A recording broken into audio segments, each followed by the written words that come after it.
Merci, chers collègues. La parole est à Madame Cécile Untermeyer, du groupe socialiste et apparenté, pour 5 minutes maximum.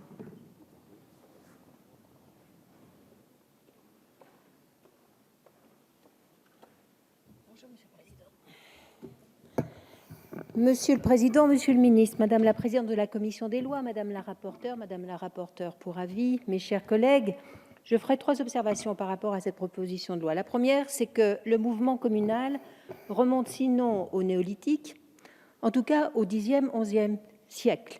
La commune, c'est l'expression d'un besoin d'association pour gérer de façon cohérente des intérêts communs. Elle correspond à la nature profonde de l'humanité. Elle ne résulte pas d'un découpage administratif comme le département ou la région dernièrement. Elle est avant tout une communauté de vie, une histoire entre les femmes et les hommes et un territoire. La commune revêt une dimension patrimoniale et constitue une identité démocratique par essence différente de toute entité administrative. Elle exige donc que les dispositifs qui lui sont destinés le soient avec ménagement et en tenant compte de ce qu'elle constitue, c'est-à-dire un lieu de vie, avant d'être une structure administrative.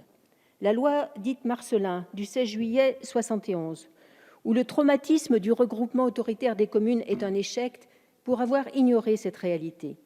Depuis, les lois de 2010 et surtout du 16 mars 2015 ont offert des perspectives aux communes qui souhaitent se regrouper. C'est désormais dans le cadre d'une démarche volontaire pour aller au bout des logiques de mutualisation ou pour dépasser des fractures territoriales tout en conservant des liens de proximité, l'histoire et l'identité des communes fondatrices, que cette voie est ouverte aux collectivités pour lesquelles un tel rapprochement relève, disons, de l'évidence. C'est dans un contexte où les populations voient la fracture territoriale s'aggraver, des écoles fermées et des services publics s'éloigner ou se dématérialiser que nous devons appréhender ce texte.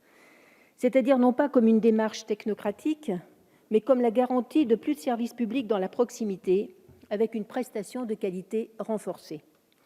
C'est à l'aune de cette exigence qu'il me semble que nous devons légiférer. Ma deuxième observation, c'est que la création de la commune-communauté et sa substitution à l'EPCI existant est une hypothèse de configuration intéressante, même si elle ajoute de la complexité à notre système d'organisation territoriale. Le système dans son ensemble n'est pas simple. Certes, il n'y a pas besoin de connaître le principe d'Archimède pour nager, mais quand même, gardons à l'esprit la nécessaire lisibilité des dispositifs que nous mettons en place. Et sur ce point, des améliorations et des précisions doivent, me semble-t-il, être apportées à la commune-communauté. D'ailleurs, le statut particulier de la métropole de Lyon, par exemple, Madame la Présidente de la Commission des lois, vient de faire l'objet d'un correctif à raison d'une lacune juridique de taille, puisque les conseillers communautaires étaient exclus de la compétence de vote pour les sénatoriales. Gravissime. Ainsi même, l'administration la plus compétente se perd dans des cheminements complexes, ne l'oublions pas. Et s'agissant du volontariat, veillons à ce que les dispositifs financiers ne trahissent pas cette belle idée de volontariat. En asséchant les ressources propres des communes et en proposant des avantages financiers au regroupement tels que beaucoup d'élus ne pourraient alors et d'abord que rechercher.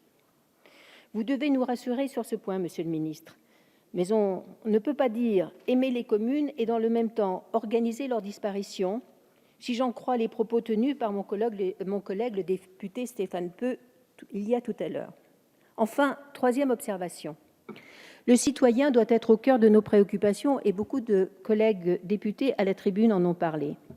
Les questions d'existence, de disparition ou de regroupement de communes doivent être abordées avec les citoyens, constitutifs de cette communauté de vie qu'il est proposé de changer. Le premier gage de réussite d'une commune nouvelle est sans conteste une appropriation du projet par les habitants directement concernés. Citons Tocqueville, disant que la commune est à la démocratie ce que l'école est à la science.